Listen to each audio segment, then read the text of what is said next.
Teorema de ejes paralelos o teorema de Steiner. Bueno, este teorema se utiliza mucho en el cálculo de momentos de inercia de figuras compuestas.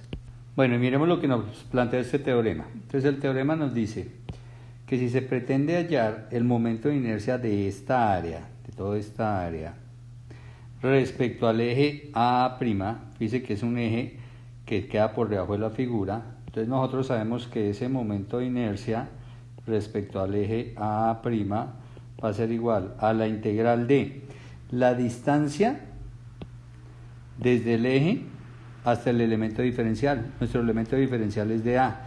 La distancia desde A hasta el eje el eje A' es un Y.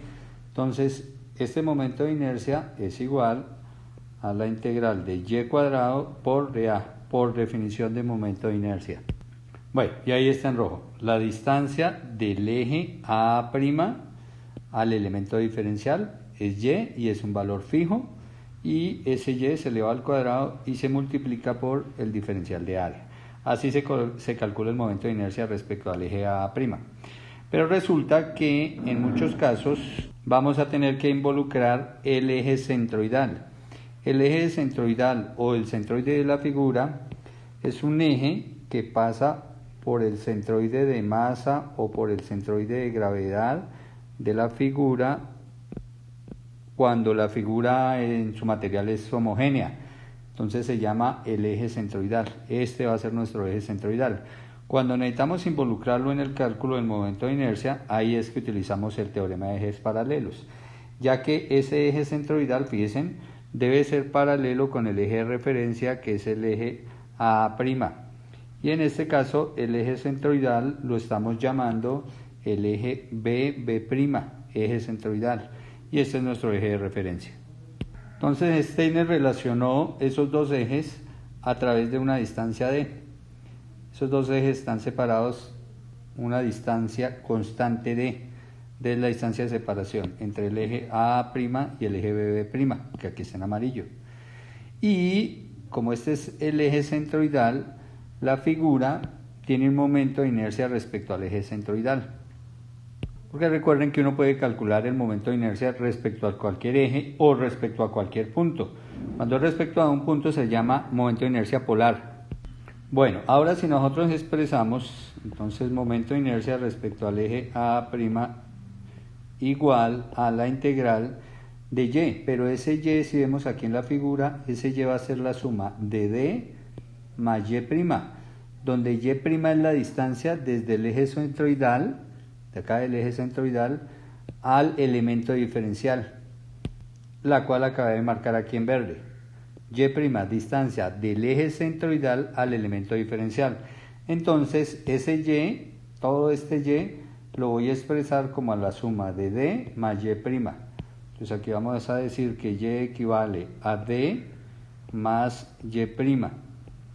Pero como este y está al cuadrado, pues aquí me toca elevar al cuadrado, esa distancia al cuadrado, y por el diferencial de área. Bueno, nosotros sabemos por álgebra elemental que esto que tenemos aquí adentro del paréntesis, esto es un binomio al cuadrado. Entonces el desarrollo de ese binomio al cuadrado es la primera al cuadrado, pero de una vez por dA, porque voy a separar de una vez las integrales, más dos veces la primera, que es d, por la segunda, que es y', y eso por el de área, más la segunda al cuadrado, la segunda es y' al cuadrado, y eso por el de área. Es decir, desarrollé este binomio al cuadrado como d cuadrado más 2d por y' más y' al cuadrado. Desarrollé el binomio en un trinomio, este binomio en un trinomio cuadrado perfecto. Y de una vez, como son tres sumas, pues separé en tres integrales. Bueno, a continuación, entonces lo que hacemos es, continuamos aquí arriba, es evaluar estas tres integrales. Bueno, empecemos por la tercera. La integral de y' al cuadrado por dA.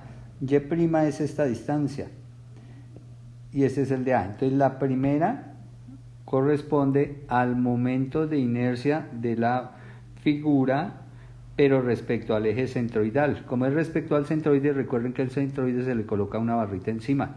Entonces, momento de inercia de la figura respecto a su centroide es este, que viene a ser esta integral. Esta integral es momento de inercia de la figura respecto a su centroide.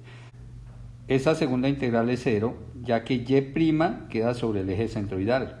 Entonces esta y' valdría 0, luego toda esta integral vale 0. Y la tercera integral, esta d es una distancia constante, luego este d cuadrado sale de la integral.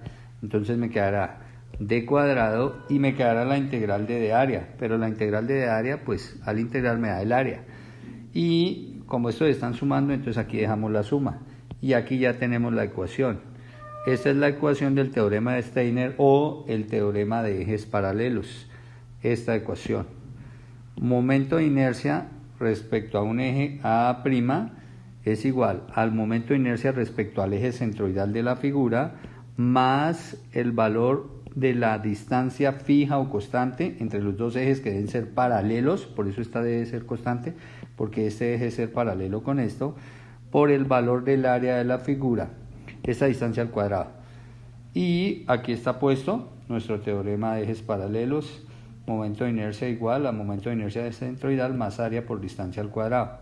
Bueno, y esta se amplía también no solo para el momento de inercia centroidal, sino también para el momento de inercia polar. Momento de inercia polar es igual al momento de inercia polar respecto al centroide de la figura más área por distancia al cuadrado. Pero también se emplea para el radio de giro del área. El radio de giro del área respecto al polo al cuadrado es igual al radio de giro respecto al centroide más la distancia al cuadrado. Se amplía el teorema a este momento de inercia y a este radio de giro. Y este es el teorema de Steiner o teorema de ejes paralelos.